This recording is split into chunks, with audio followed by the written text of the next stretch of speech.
Hello everyone, welcome back or welcome to our channel. So we'll start our today's video how to overcome your physics fear. Actually how I overcome my physics fear and how I scored 136 marks in NEET 2021. So basically we are going to discuss all the steps, all the process which I have followed throughout the year. Okay so सबसे most important बात आती है कि physics की theory कहाँ से करनी चाहिए और मैंने फ़िज़िक्स की थियोरी के लिए क्या बुक फॉलो की थी, क्या किया था। तो स्टार्टिंग में दैट फिज़िक्स की थियोरी के लिए पहले मैं अपने नोट्स रेफर करती थी। जैसे आप सभी को पता है मैंने सेल्फ स्टडी करके नीट 2021 क्लियर किया था। तो 11th-12th में मेरे जो कोचिंग के इंस्टीट्यूट से हमें जो नोट्स मिलते थे, नोट्स मीन्स ऐसे जो क्लासेस में सर पढ़ाते थे और हमें उस टाइम जो लिखने बोलते थे वो नोट्स, क्योंकि आपके खुद के लिखे हुए नोट्स आपको ज़्यादा समझ में आते हैं। तो मैं पहले वो नोट्स पढ़ती थी, फिर उसके बाद में मैं एलन की मॉड्यूल में से उसकी थियोरी रीड करती थी। सिर्फ थियोरी रीड करती थी, उसके बीच में जो क्वेश्चन होते थे वो नहीं सॉल्व करती थी, सिर्फ थियोरी रीड करती थी।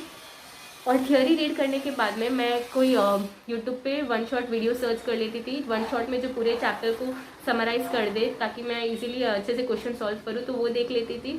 फिर उसके बाद में सब पूरा थियोरी एकदम अच्छे से पढ़ने के बाद उस चैप्टर के जो भी फॉर्मूलाज होते थे उसे अच्छे से याद करती थी और लिख लेती थी एक पेज पे कि उसके सारे फॉर्मूला ये है, और वो सारे लिख के याद कर लेती थी। फिर उसके बाद में MCQ प्रैक्टिस के लिए, MCQ प्रैक्टिस के लिए मैंने कौन सी बुक फॉलो की थी।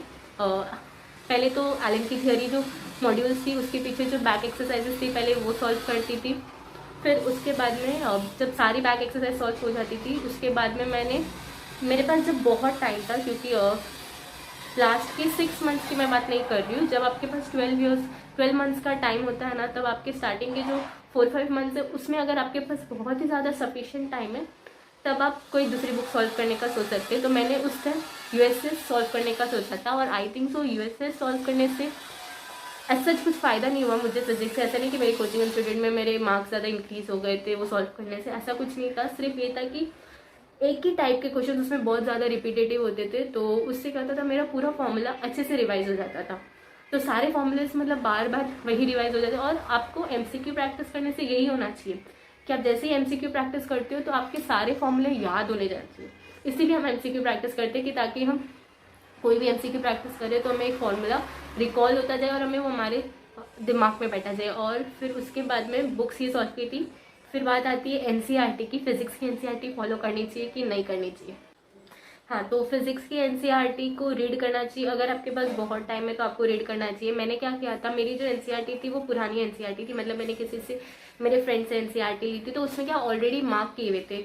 जिस फ्रेंड से ली थी उसने बोला कि उसने सारा कुछ रीड करके अच्छे से मार्क किया हुआ है, तो मुझे ऐसा लगा कि वही इंपॉर्टेंट पॉइंट्स है, तो मैं सिर्फ वही रिवाइज करती थी, वही NCERT में से देख लेती थी। ऐसा मैंने NCERT नहीं पढ़ी थी। अगर आपके भी कोई फ्रेंड है या अगर आप ग्रुप स्टडी कर रहे हो तो आप भी ऐसा कर सकते हो। आप अपने फ्रेंड्स में चैप्टर डिवाइड कर सकते हो और कह सकते हो कि जो भी इंपॉर्टेंट पॉइंट्स है आप मार्क कर लो, और फिर उससे क्या होगा आप सबका टाइम सेव हो जाता है। मैंने तो ऐसे ही किया था कि मेरे जो फ्रेंड की बुक थी मैंने वो ले ली थी, उसने जो भी मार्क किए हुए थे मैंने वो पढ़ लिए थे। और ऐसे कुछ NCERT इंपॉर्टेंट नहीं है, मैंने नीट के पेपर में से देखा कि NCERT फिजिक्स की इंपॉर्टेंट नहीं है, उससे ऐसा कुछ आता नहीं है। ऐसा एक दो क्वेश्चन अगर ऐसा कुछ हो, अगर बाई चांस आ भी जाए तो आप वो स्किप कर सकते हो। ऐसा ज़रूरी नहीं है कि 180 में से 180 का ही टारगेट है। एक दो क्वेश्चंस के लिए आपको 30 चैप्टर्स NCERT के पढ़ने की ज़रूरत नहीं है। मेरा कहने का मतलब ये है, ऐसा नहीं कि आप 2-3 क्वेश्चंस के लिए मत पढ़ो, ऐसा नहीं। 30 चैप्टर्स पढ़ना बहुत टाइम कंज्यूमिंग है, तो वो नहीं करना चाहिए। फिर बात आती है फिजिक्स के लिए प्रीवियस ईयर क्वेश्चंस करने चाहिए कि नहीं करने चाहिए। फिजिक्स के लिए प्रीवियस ईयर क्वेश्चन करना बहुत ही इंपॉर्टेंट है। जैसे ही आप अपने चैप्टर की थियोरी पढ़ लेते हो उसके बाद फिजिक्स के कोई बुक सॉल्व करो या ना करो, प्रीवियस ईयर क्वेश्चन ज़रूर सॉल्व करो, क्योंकि नीट में सारे क्वेश्चन रिपीटेटिव होते हैं। अगर आप प्रीवियस ईयर क्वेश्चन का सीक्वेंस देखोगे ना, तो अगर आपने 2 क्वेश्चन सॉल्व किए ना, तो आपको 4th या 5th क्वेश्चन में सेम वही वैल्यू चेंज करके वही फॉर्मूला यूज़ करके वो सेम एकदम सेंटेंस पूरा सेम भी रखते हैं। इतना फ़ायदा होता है। और 2020 में तो एक क्वेश्चन ऐसा आया था, वो पूरा ही सेम था प्रीवियस ईयर क्वेश्चन में। मुझे पता ही नहीं था उसे कैसे सॉल्व करना, बट मुझे उसका आंसर याद था क्योंकि मैंने प्रीवियस ईयर क्वेश्चन सॉल्व किया था। तो मैंने जो उसका आंसर याद था, मुझे उसके कोई स्टेप थे, तो मैंने वो मार्क किया था और वो मेरा राइट किया था। तो ऐसे बहुत क्वेश्चन हो जाते हैं फिजिक्स में भी कि आपको ऐसा लगता है ये देखा हुआ है क्वेश्चन, क्योंकि वो प्रीवियस ईयर क्वेश्चन में से ही होता है। तो आपको ऐसा लगेगा कि इसका आंसर यही होगा, तो आपका टाइम बच जाएगा क्वेश्चन पेपर में, आपको सॉल्व भी नहीं करना पड़ेगा, जस्ट टिक करके आपको नेक्स्ट राउंड पे मूव करना पड़ेगा।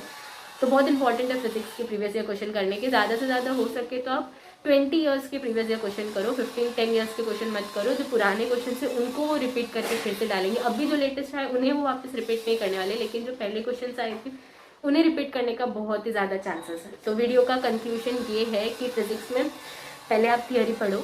अगर आप कोई कोचिंग इंस्टीट्यूट में नहीं हो, आप सेल्फ स्टडी कर रहे हो या कोई कोचिंग इंस्टीट्यूट में, फिर भी आप ये मेथड फॉलो कर सकते हो। पहले आपको थियोरी पढ़नी है पूरे चैप्टर की एकदम अच्छे से, वर्ड टू वर्ड। ऐसे नहीं कि आपको कुछ स्किप करना है, उसके अंदर कोई टॉपिक नहीं समझा तो आप अपने फ्रेंड को पूछ लो या यूट्यूब पे सर्च कर लो। आजकल यूट्यूब पे बहुत सारी वीडियो मिल जाएगी आपको, कोई भी टॉपिक आपको एकदम ईजी में समझाने में। तो पहले वो कर लो, पहले यूट्यूब से या कहीं से भी थियोरी को एकदम अच्छे से समझ लो, कोई भी टॉपिक को स्किप मत करो। और फिर उसके बाद में जैसे ही आपने थियोरी पढ़ ली ना, मैंने एलन की मॉड्यूल से थियोरी पढ़ी ली थी, लेकिन आप कहीं से भी थियोरी पढ़ सकते हो, ऐसा कोई इंपॉर्टेंट नहीं कि थियोरी यहीं से पढ़नी है। फिर उसके बाद में थियोरी जैसे आपने पढ़ ली, उसके बाद आप यूट्यूब पे कोई भी वन शॉट वीडियो सर्च कर सकते हो। वो वन शॉट वीडियो देखने के बाद उससे जो भी इंपॉर्टेंट पॉइंट, जो भी फॉर्मूला वन शॉट वीडियोज़ में बताते हैं वो सारे नोट डाउन कर लो, सारे फॉर्मूला याद कर लो। जब आपको फॉर्मूला, अगर आपको 70% फॉर्मूला सारे याद हो जाए ना, फिर ही आप MCQ प्रैक्टिस करो। MCQ प्रैक्टिस करने के टाइम आपको टाइमर लगा के करना चाहिए, क्योंकि फिजिक्स में टाइमिंग बहुत इंपॉर्टेंट है। क्योंकि बहुत सारे क्वेश्चन ऐसे होंगे कि आपको आते होंगे, लेकिन वो बहुत ही लॉन्ग होते हैं। करने में 10 मिनट तो आपके वेस्ट हो जाएंगे, वेस्ट नहीं फिर खर्च हो जाएंगे 10 मिनट, तो आप वो अफोर्ड नहीं कर सकते नीट एग्जाम जैसे पेपर में। तो टाइमर लगा के फिजिक्स का पेपर सॉल्व करो। और फिर उसके बाद आती है previous year question. Previous year question बहुत ही इंपॉर्टेंट है। जैसे ही आप थियोरी पढ़ लो, कुछ करो ना करो, अगर आपको फिजिक्स में ज़्यादा इंपॉर्टेंट नहीं देनी है तो आप एक काम करो, previous year question last 20 years के आपको प्रीवियस ईयर क्वेश्चन करने हैं। प्रीवियस ईयर की कोई भी बुक ले सकते हो। मैंने MKG फॉलो की थी क्योंकि उसमें बहुत ईजी और अच्छे से एक्सप्लेनेशन दिया हुआ है। आप कोई भी अपने हिसाब से बुक फॉलो कर सकते हो। और फिर आती है बात शॉर्ट नोट्स की। फिजिक्स के शॉर्ट नोट में आपको कोई भी बड़ा लंबा चौड़ा भाषण नहीं लिखना है, उसमें आपको पूरी थियोरी जैसे नहीं करना, आपको उसमें फॉर्मूलाज लिखने और वैल्यू लिखने हैं। और फिजिक्स के शॉर्ट नोट्स में कुछ नहीं होना चाहिए। मेरे फिजिक्स के शॉर्ट नोट्स आपको चाहिए तो मैं अपने टेलीग्राम चैनल्स पे डाल दूँगी। मैंने सिर्फ उसमें फॉर्मूलाज लिखे थे और कुछ भी नहीं लिखा था, तो वो भी देख सकते हैं। और यहाँ पे हम ये वीडियो को कंक्लूड करते हैं। अगर आपको हमारी वीडियो पसंद आई तो प्लीज़ लाइक करें, शेयर करें, सब्सक्राइब करें।